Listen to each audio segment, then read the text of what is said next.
Tú estás en Timor Timoris. Especial de Halloween. Leyendas de cementerios. La leyenda de la niña del panteón en Guadalajara.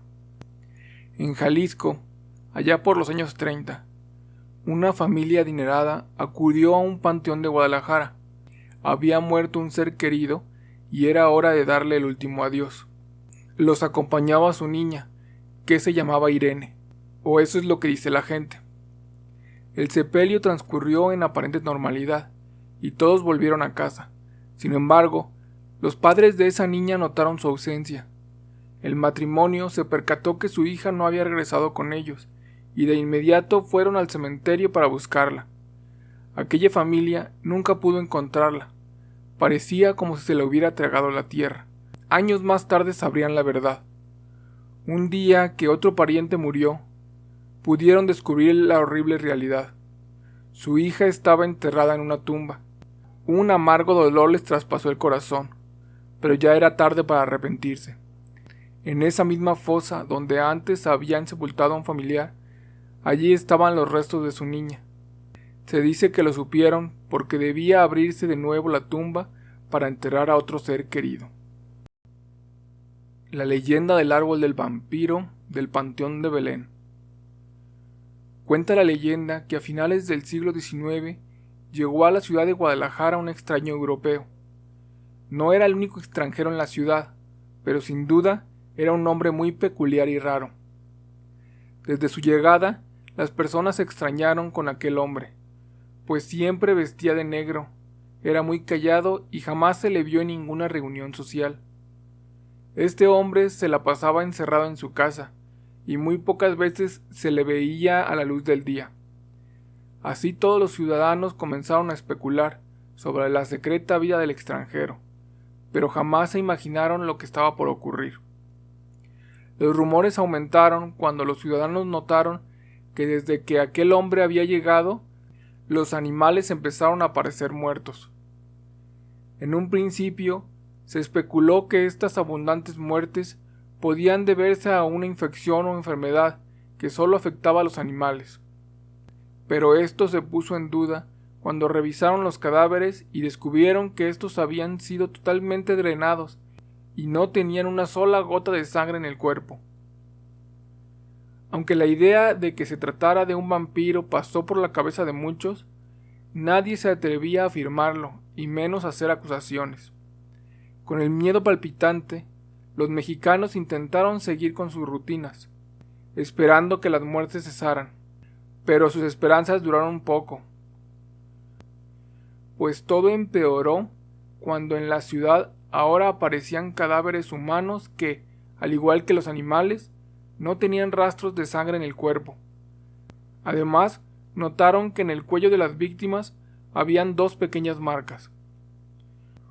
Con el miedo a tope, las personas comenzaron a quedarse en casa, por el temor a que fueran las siguientes víctimas del vampiro.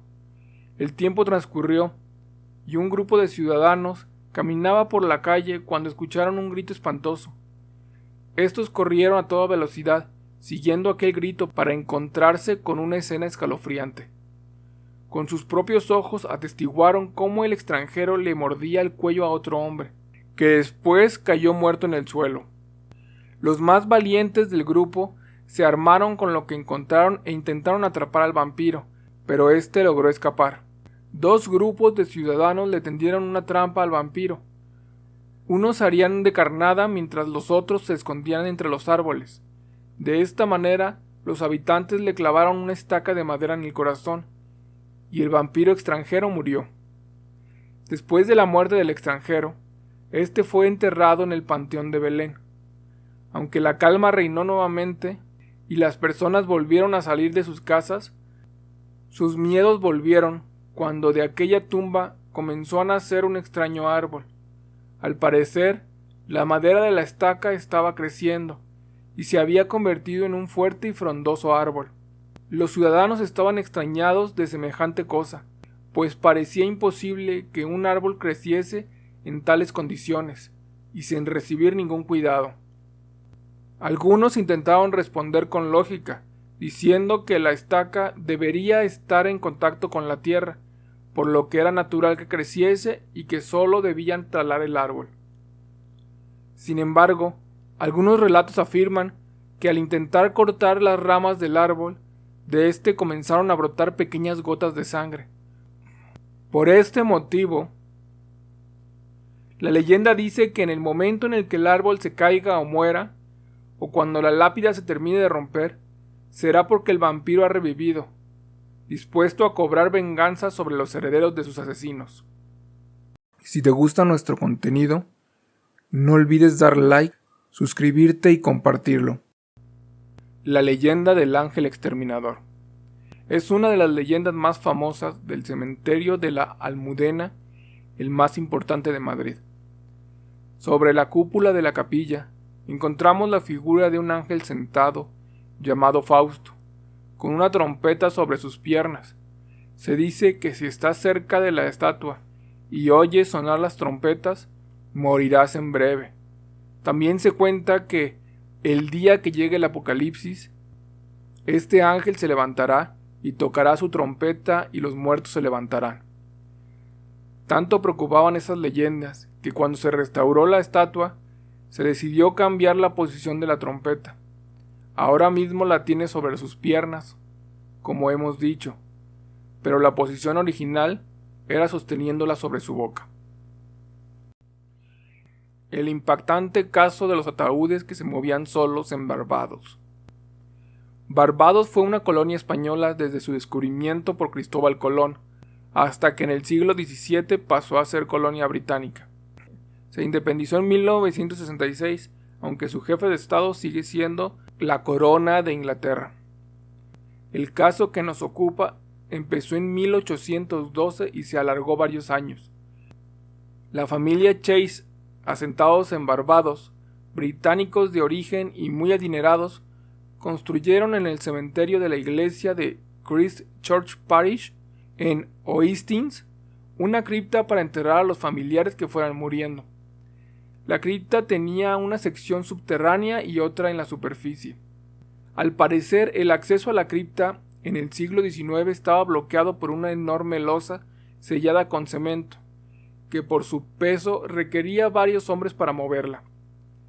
La primera persona enterrada fue Thomasina Goddard en 1807.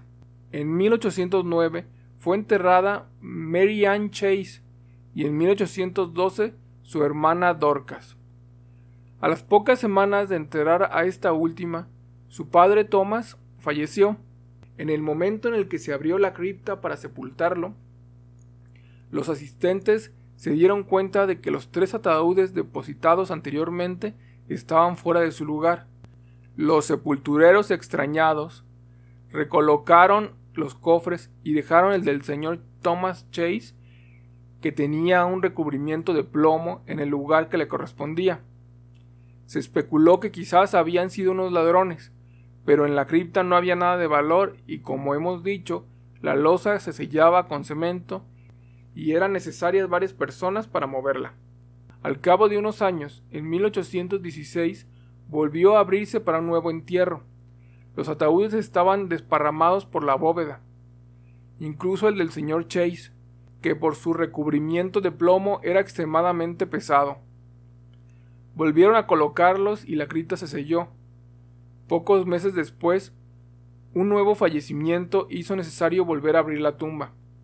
Había gran expectación por saber qué había ocurrido en la cripta de los ataúdes móviles. Los curiosos no salieron defraudados.